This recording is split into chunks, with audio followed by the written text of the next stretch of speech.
Hello friends, मैं हूं आपके सामने गौरव मिगलानी। हम पढ़ रहे हैं 12th क्लास की अकाउंटेंसी और हमारा जो सीरीज चल रहा है वो है पार्टनरशिप का chapter the solution of A partnership firm, मतलब साझेदारी फर्म का समापन। ये हमारा चैप्टर है। वीडियो नंबर इस चैप्टर का हमारा है ये 36। तो स्टेटमेंट के अकॉर्डिंग जो आपको स्टेटमेंट स्क्रीन पर दिखाई दे रही है वही सेम स्टेटमेंट मैंने अपने मोबाइल में भी होल्ड किया हुआ है। दो पार्टनर्स हैं ए और बी, रेशो है 3:5। फर्म को बंद कर रहे हैं। Creditors employees provident fund, capital account, assets में bank, debtors machinery, land and building. Firm को बंद करने के टाइम पे इन्होंने लैंड और बिल्डिंग को रिलीज किया है 4,30,000 में। डेटर्स से पैसा आया है 2,25,000 विद इंटरेस्ट। 1,000 हमारा पिछले साल डूब चुका था, हम राइट ऑफ भी कर चुके थे, पर अब की बार 1,000 हमारा रिकवर हो गया है, मतलब bad debts recovered 1,000। Unrecorded investment को हमने सेल किया है 25,000 के अंदर। बी मशीनरी लेके गया है 2,80,000 रुपए के अंदर, पर वो उसने कैश दी है। अगर वो कैश ना देता तो हम क्या करते, बी की कैपिटल को डेबिट कर देते। पर इस क्वेश्चन में बात क्लियर है कि बी ने हमको 2,80,000 रुपए कैश दिए हैं। तो मशीन हमने चाहे किसी को बेची है, बाहर किसी को बेचते तब भी पैसा आता, हमने पार्टनर को बेच दी, उसने भी हमको कैश दे दिया, हमको तो कैश से मतलब है। तो इस केस के अंदर हम बी की कैपिटल को डेबिट नहीं करेंगे। 50% क्रेडिटर्स को पेमेंट की है 4,000 कम, बाकी के क्रेडिटर्स को हमने पेमेंट फुल की है। क्वेश्चन में अपने को क्या करना है, जर्नल एंट्रीज करनी है। तो इस क्वेश्चन के अंदर हम सबसे पहले क्या करेंगे, एसेट्स और लाइबिलिटीज को रियलाइजेशन अकाउंट के अंदर ट्रांसफर करेंगे। तो सबसे पहले क्या करना है अपने, डेटर्स मशीनरी और लैंड एंड बिल्डिंग को रियलाइजेशन अकाउंट की डेबिट में हम ट्रांसफर कर देते हैं। क्योंकि अगर आप रियलाइजेशन अकाउंट बनाते तो सबसे पहले क्या करते, एसेट्स को ट्रांसफर करते, लाइबिलिटीज को ट्रांसफर करते, फिर एसेट से पैसा वसूल करते, फिर लाइबिलिटीज की पेमेंट कर देते। तो हम इस क्वेश्चन में सबसे पहले क्या करने वाले हैं, एसेट्स को ट्रांसफर करने वाले हैं। जर्नल एंट्री हमारी क्या होगी, रियलाइजेशन अकाउंट डेबिट। क्या क्या ट्रांसफर करना है, to debtors, to machinery, to land and building. कितना ट्रांसफर होएगा, 2,20,000 की हमारे डेटर्स हैं, 3,00,000 की हमारी मशीन है, 4,00,000 की हमारी लैंड एंड बिल्डिंग है। 4 3 7 2 9, तो 9,22,000 रुपए ऐसा समझ लो कि हमने रियलाइजेशन अकाउंट के डेबिट में लिख दिया है। तो हम सबसे पहले काम क्या करते हैं, एसेट्स के अकाउंट को रियलाइजेशन अकाउंट के डेबिट में लिखकर एसेट्स के अकाउंट को क्लोज करते हैं। वही काम हमने जर्नल एंट्री में किया। अब हम क्या करेंगे, रियलाइजेशन अकाउंट की क्रेडिट साइड में लाइबिलिटीज को ट्रांसफर करेंगे। लाइबिलिटीज हमारे पास क्वेश्चन में दो हैं, creditors account debit, employees provident fund debit. कितने हैं क्रेडिटर, 179,000 21,000। कहां पे डालना है हमने इन दोनों को, रियलाइजेशन अकाउंट के क्रेडिट में डालना है। तो हमने 2,00,000 रुपए रियलाइजेशन अकाउंट के क्रेडिट में ट्रांसफर कर दिए। लाइबिलिटीज हमारी ट्रांसफर हो गई हैं, लाइबिलिटीज के अकाउंट क्लोज। अब अपने को अपना काम शुरू करना है, क्या, एडजस्टमेंट के अकॉर्डिंग। लैंड एंड बिल्डिंग से कितना रिलीज हुआ है ये देख लो। लैंड एंड बिल्डिंग से हमको रिलीज हुआ है 4,30,000, लिख दिया। डेटर से कितना रिलीज हुआ है, 2,25,000। 1,000 हमको रिसीव हुआ है बैड डेट्स रिकवर से। अनरिकॉर्डेड इन्वेस्टमेंट हमने सेल की है 25,000 के अंदर। बी को हमने मशीन सेल की है 2,80,000, जो उसने हमको पैसे भी दे दिए हैं। तो अपने को क्या करना है, यहां से बस ये देखना है कि टोटल एसेट से हमको कितना पैसा रिकवर हुआ है।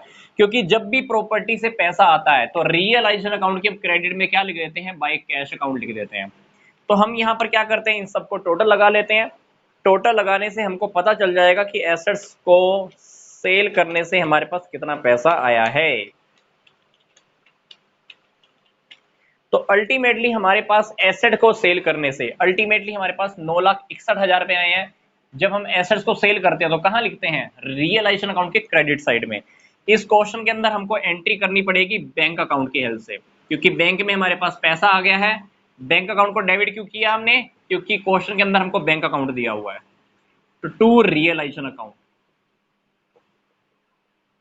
एसेट्स को हमने सेल कर दिया, ठीक है। बैड डेट्स रिकवर के भी हमने 1000 वसूल कर लिए, क्योंकि बैड डेट्स रिकवर हुए वो भी हम क्या लिखते हैं यहाँ पे, बाय कैश अकाउंट। तो सारी एंट्री मैंने यहाँ पे इकट्ठी लिख दी, 9,61,000 रुपए से। अब क्या करना है क्वेश्चन में अपने को, क्रेडिटर्स को पेमेंट करनी है। टोटल क्रेडिटर्स देखो हमारे कितने हैं, 17। इसमें से 50% क्रेडिटर आप अलग कर लो। 50% क्रेडिटर कितने हो जाएंगे, इतने, और ये 50% क्रेडिटर कितने हो जाएंगे आपके, इतने, ठीक है। तो इस 50% क्रेडिटर्स को हम एक बार कैलकुलेट करके देख लेते हैं।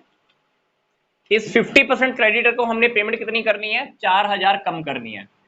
4000 कम पेमेंट करेंगे तो कितनी पेमेंट करेंगे, 85,500। जबकि ये 50% क्रेडिटर्स को हमने फुल फ्लैश पेमेंट किया।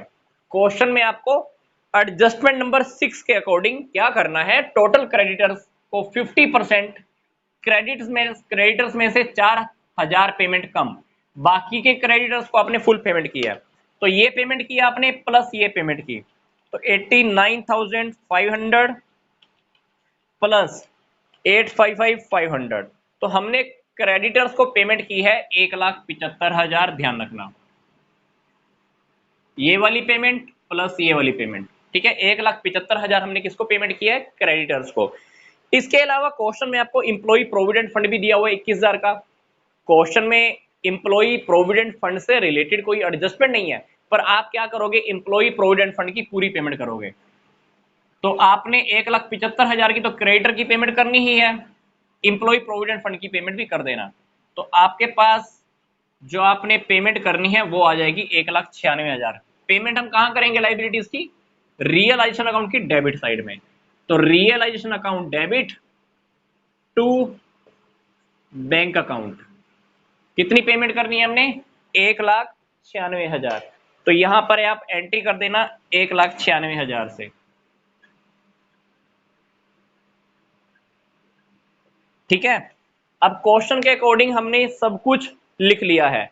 एसेट ट्रांसफर करी, लाइबिलिटीज ट्रांसफर करी, एसेट्स को सेल कर दिया, लाइबिलिटीज की पेमेंट कर दी। क्वेश्चन के अकॉर्डिंग, स्टेटमेंट के अकॉर्डिंग इस क्वेश्चन में हमको कुछ और नहीं करना है। मतलब हम क्या करेंगे, अब रियलाइजेशन अकाउंट के डेबिट और क्रेडिट बैलेंस का टोटल एक साथ कर लेंगे। आप ये देखो कि रियलाइजेशन अकाउंट के डेबिट के अंदर हम क्या क्या बैलेंस डाल चुके हैं। डेबिट में हमारे पास आ चुका है 9,22,000 प्लस, और देखो रियलाइजेशन अकाउंट कहां का डेबिट हुआ है, ये 1,96,000। तो रियलाइजेशन अकाउंट हमारा डेबिट हुआ है 11,18,000। इसी तरह से हमने क्या करना है, रियलाइजेशन अकाउंट कहां कहां क्रेडिट हुआ है इसका भी हम टोटल लगा लेते हैं। 2 लाख यहां पे और 9,61,000 यहां पे। तो मतलब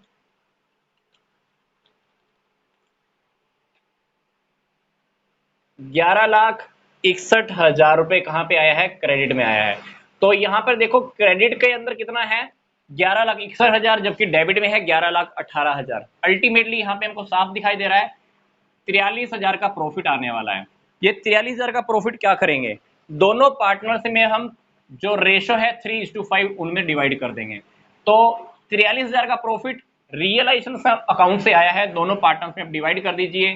क्या एंट्री करेंगे, realization account debit 43,000 to A's capital account to B's capital account.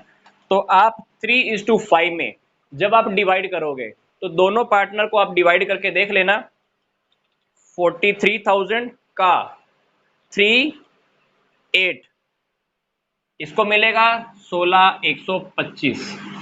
बाकी का रह गया वो मिल जाएगा बी को 26,875, ठीक है।